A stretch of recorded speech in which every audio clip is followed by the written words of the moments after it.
नवरात्रि का शुभारंभ होते ही मंदिरों में भक्तों की भीड़ उमड़ पड़ी है। इस वर्ष नवरात्रि की शुरुआत मां दुर्गा के हाथी पर सवार होने के साथ हुई है, जिसे शुभ और समृद्धि देने वाला माना जाता है।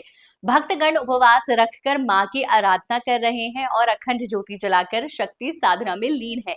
इस बार नवरात्रि विशेष है क्योंकि ये 8 दिनों की रहेगी और इसी के साथ हिंदू नववर्ष और गुड़ी पड़वा का भी शुभारंभ हो चुका है।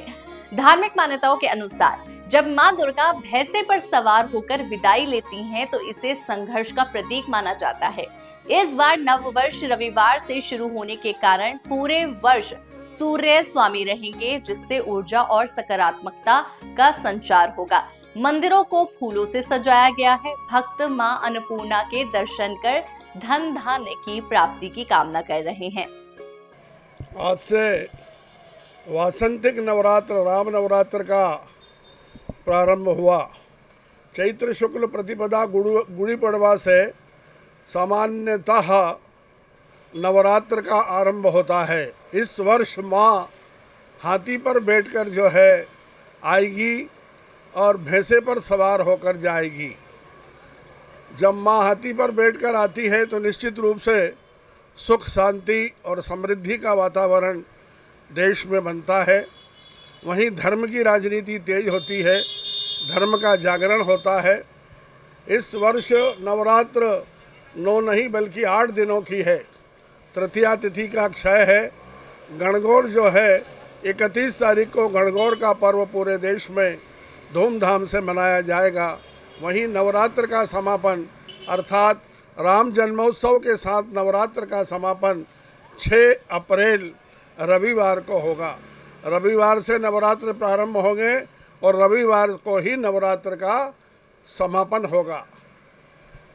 क्या कितना महत्व रहता है इस नवरात्रि का, बड़ी नवरात्रि का? सामान्यतः वर्ष में 4 नवरात्रि होती है, 2 गुप्त नवरात्रि और 2 जो है उजागर नवरात्रि। चैत्र की नवरात्रि जो होती है ये जो वासंतिक नवरात्र है, और वहीं इसके साथ ही आश्विन माह की जो नवरात्र है वो उजागर नवरात्रि है।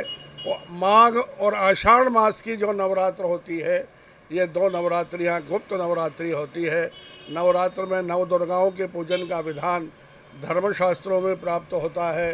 प्रथमम शैलपुत्री च, द्वितीयम ब्रह्मचारिणी, तृतीयम चंद्रघंटेति कुष्मांडेति चतुर्थकम, पंचमम स्कंदमातेति, षष्ठं कात्यायनीति च, सप्तमम कालरात्रीति, महागौरीति चाष्टमम। इन नव दुर्गाओं का पूजन नवरात्रि के अंदर होता है। नवरात्र का मतलब होता है 9 रात्रियों का पूरा होना, नव दुर्गाओं का पूजन होना। नव दुर्गाओं का पूजन गंध अक्षत पुष्प धूप दीप नैवेद्य के साथ होता है। माँ को 9 दिनों तक अलग अलग नैवेद्य लगाए जाते हैं। प्रतिपदा गुड़ी पड़वा को जो है प्रातः ब्रह्म मुहूर्त में घट स्थापना का मुहूर्त धर्मशास्त्रों में बताया गया है। माँ की प्रतिमा आप लगा सकते हैं, माँ का चित्र लगा सकते हैं, नवदुर्गा का चित्र लगा सकते हैं। एक पाट के ऊपर केसरिया या लाल सफ़ेद वस्त्र बिछाकर जो है माँ की प्रतिमा स्थापित की जाती है। और नवरात्र के अंदर 9 दिनों तक अखंड दीप साधना का भी धर्मशास्त्रों में महत्व है। वहीं माँ के निमित्त जवारे बोए जाते हैं। सुख शांति और समृद्धि के लिए परिवार में जवारों का रोपण होता है। 9 दिनों तक जवारों के अंदर जो है पानी जल से उनका सिंचन होता है।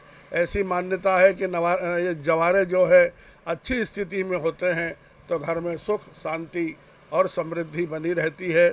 इस वर्ष जो है नवरात्र के साथ ही नया वर्ष भारतीय विक्रम संवत 2082 प्रारंभ हुआ है। चूँकि ये रविवार से प्रारंभ हुआ है इसलिए इस संवत का जो है राजा सूर्य रहेगा, वहीं मंत्री भी सूर्य रहेगा। और इस संवत का जो है रक्षा मंत्री जो है रक्षा मंत्री शनिदेव है, और वहीं जो है रक्षा मंत्री के साथ वित्त मंत्रालय का प्रभार मंगल को दिया गया है। सामान्यतः ये जो नया वर्ष प्रारंभ होता है विक्रम संवत, उसमें दशाधिकारी होते हैं, इनका मंत्रिमंडल होता है।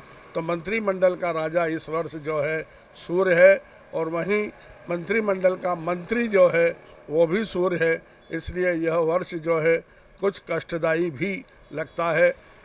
प्राकृतिक आपदाएं जो है आ सकती है, वहीं आगजनी और हिंसा की घटनाएं भी वर्ष में घटित होगी।